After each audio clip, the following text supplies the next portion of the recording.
Forecast first, sponsored by Matex Heating, Cooling, and Plumbing. As we look at the satellite radar picture tonight, a lot of cloud cover has moved in throughout the course of today. Maybe notice that with that sun that set tonight. You may see some precipitation showing up out to the west. We're not expecting any of that to actually get into our neck of the woods. Just continue to stay pretty quiet for us here to start up this week. Temperatures in the low and mid 30s across the area. 34 at Champaign, 36 in Springfield, 38 in Effingham. If you're heading out and about this evening, shouldn't have too many issues. Cloud cover, temperatures back down to those upper 20s for lows. Things get really active later this week. We've got to talk about a big storm system heading our way. What it will mean for you coming up. WCIA 3 News starts right now. Now on WCIA 3 News.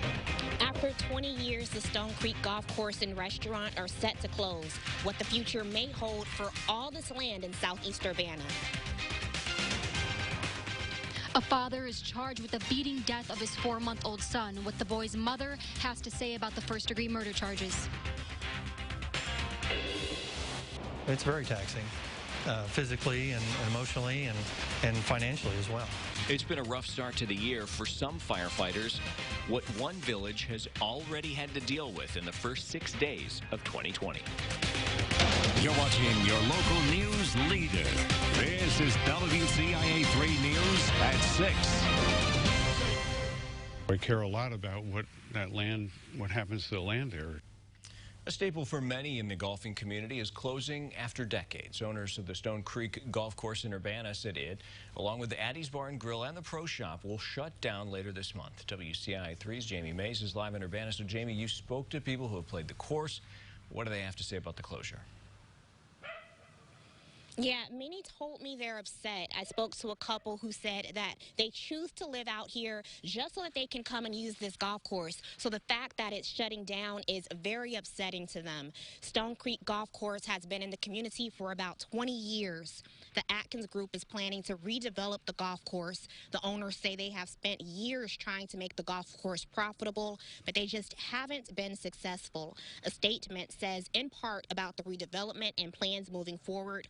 We have done a lot of work in an effort to provide a development solution that will provide more natural green open space, walking trails, and other community benefits. But still, some neighbors say they are disappointed about this closure. The course was here. Was just about to open, and I wanted to live on a golf course. So I've been a member for 20 years in the golf course. So very disappointing that the course is closing. The plan is to close Addie's Bar and Grill on January 17th. Stone Creek Golf and Pro Shop would then close on January 31st of this year. The owners say they hope to find a way to enhance the beauty and integrity of this property, and they want the community's feedback in looking at a proposed design land plan. And they are hoping to have a master land plan and design for the community available sometime for them to look at in the spring of this year. Live in Urbana, Jamie Mays, WCIA 3, your local news leader. Definitely something to keep an eye on. Jamie, thanks for that update. Well, the owners are reminding people to use their Pro Shop and Addie's gift cards before the closure, so you do have a few weeks left. You can contact the Pro Shop, however, to get a full refund for all paid season golf passes. This is new tonight at 6. A man in Coles County is facing 2 charges of first-degree murder for the death of his 4-month-old son, Branson Curry. It happened inside a home in the block of 600 College Street in Lerna 3 weeks ago. WCIA 3's Karina Rubio is live in Coles County tonight. So, Karina, you spoke to the mother of that child today. That's right, I did. 23-year-old Kayla Curry said that she's speaking out during her time of grieving because she wants justice for her son Brandon and his 2 young siblings.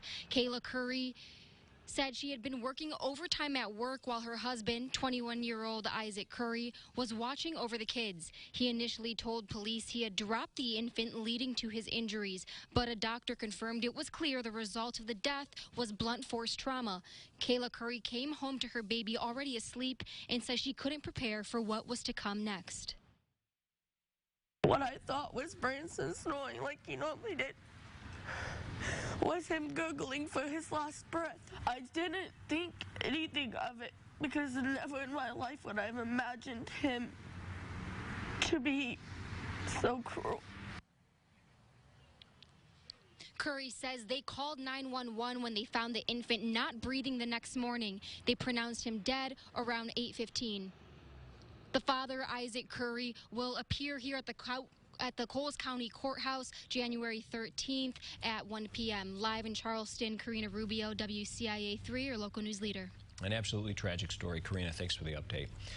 Now we have an update to a child pornography case in Coles County. Seth Ryan pleaded not guilty today to that and grooming charges. Grooming is when a person uses an electronic device to solicit a child to commit a sex offense. He was arrested on New Year's Eve for sending sexually explicit messages to a juvenile. Then police found child pornography on his phone. He's requested a jury trial. Ryan was already charged with aggravated criminal sexual abuse in 2019. An increase in fire calls is keeping a couple fire departments busier than usual. It's affected crews in Rantoul and Thomasboro. They've been called to 7 fires in the past week. WCIA 3's Courtney Bunting is live in our newsroom tonight. So, Courtney, do they know why they're getting more calls?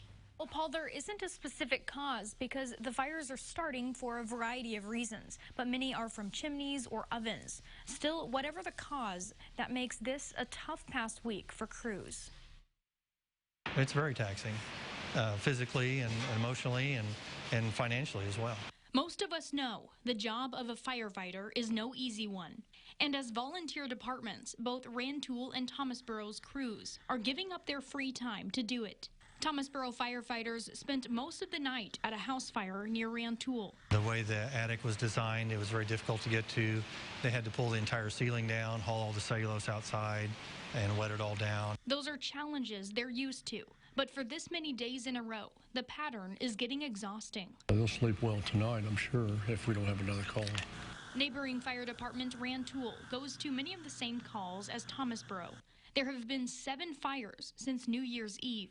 The damages to buildings is trumping 2019 already. Last year we had a dollar loss of $443,500. This year we've already tripled that. That's not unprecedented, but it's not usual. One thing they can all agree on is it's time for a break. I asked that to one of our newest firefighters, said, "How do you like it now?" And he just shook his head and said, "Man, I never thought I'd be like this." Fire crews are still investigating the cause of last night's fire, but so far none of these fires have been involving foul play. Live in the newsroom, Courtney Bunting, WCIA 3, your local news leader. All right, Courtney, thanks for the update. The Thomasboro Fire Department is looking for volunteers. It has 20 people right now, but they want that number closer to 35. After a whirlwind first few days, one local marijuana dispensary is closed. We'll tell you why. Also tonight. I feel sometimes it's more about the risk and the parents' concern than it is over rules and regulations. Many students are back after the holiday break. Why some parents are concerned for the safety of their kids as they return. And on this Monday evening, we find a lit up State Farm Center on the Roofing Dog at Adams Memorial's weather camera, and we recap today where it started out chilly, 20 degrees this morning, which is actually close to the average low, but we definitely went well and above the average of 33, 10 degrees to be specific, all the way up to 43 for a high. More sunshine in the forecast, but we've got a lot of rain to tell you about, and then a wintry mix as well coming up.